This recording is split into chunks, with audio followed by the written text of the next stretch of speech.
Imagine a quiet night in the heart of Tehran, where darkness and secrecy prevail inside the compound of the supreme leader of the Islamic Republic of Iran, Ayatollah Ali Khamenei. The 86-year-old, the man who ruled the country with an iron fist for over 3 decades, and was considered the strongest and most resilient symbol of the Iranian Islamic Revolution. But on this fateful night of February 28, 2026, the sky was about to witness the largest, most precise joint military operation between the United States of America and the State of Israel. It was an operation unprecedented in the history of the modern Middle East, planned with extreme precision and superior intelligence by the American CIA and the Israeli Mossad to target the beating heart of the entire Iranian regime and end a whole era of regional and international tensions that had lasted for many years. Just 4 hours before 0 hour, the Joint Operations Room in Tel Aviv was connected directly with Washington via a completely secure hotline. General Aviv Kochavi stands with intense nervousness before Prime Minister Benjamin Netanyahu, while CIA Director William Burns appears on the large screen. From the audio line comes the voice of U.S. President Donald Trump himself, speaking with deadly confidence. This is no ordinary assassination. It is a true liberation for the entire region. Give them precise hell. 30 bunker-buster bombs, leaving no stone unturned, with no room for error or hesitation. The green light was given immediately, and the Israeli dagger was now backed by sleepless American eyes and highly accurate intelligence reaching 99.9% precision. Inside the leader's compound itself, the atmosphere was frighteningly calm. Khamenei is sitting on his simple wooden chair, wearing his traditional black turban, his eyes having witnessed the fall of the Shah and the rise of the Islamic Revolution.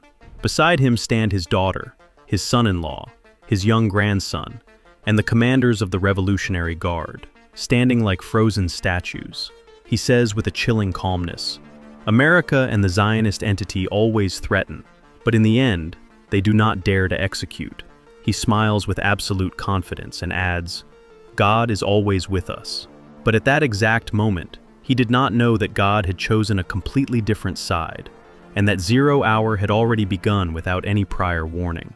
In the sky above Iran, 2 full squadrons of advanced Israeli F-53 stealth fighters were flying at a very low altitude, supported by highly sophisticated American drones.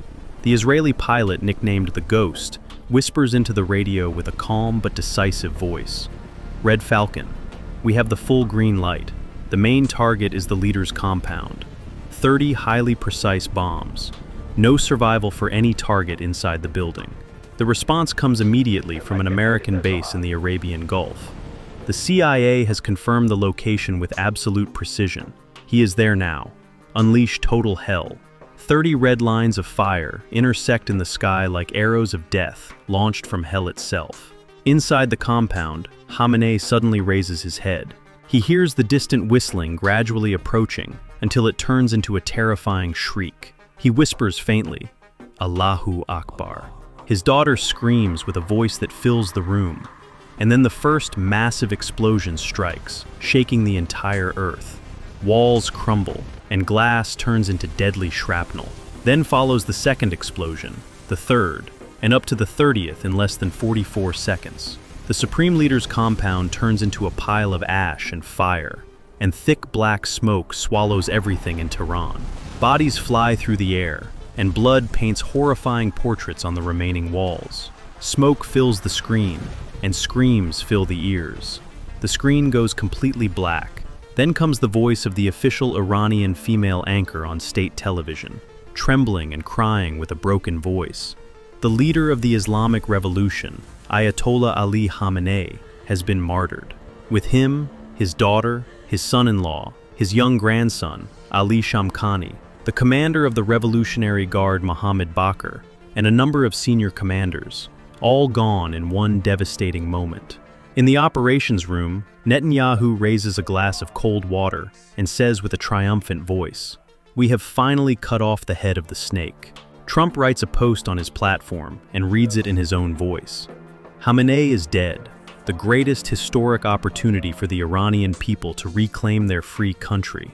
America and Israel are never defeated.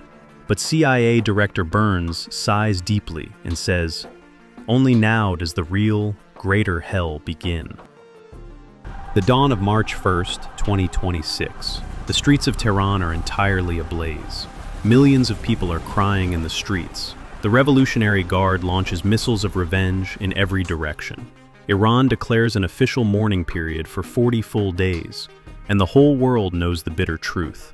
The strike was a joint American-Israeli one, precise, deadly, and with absolutely no mercy whatsoever. This is not just an ordinary operation, it is the true zero hour, the phantom strike that changed the course of history in the Middle East forever. And now, the only question haunting every commander and every leader in the world is, who will be next on this kill list?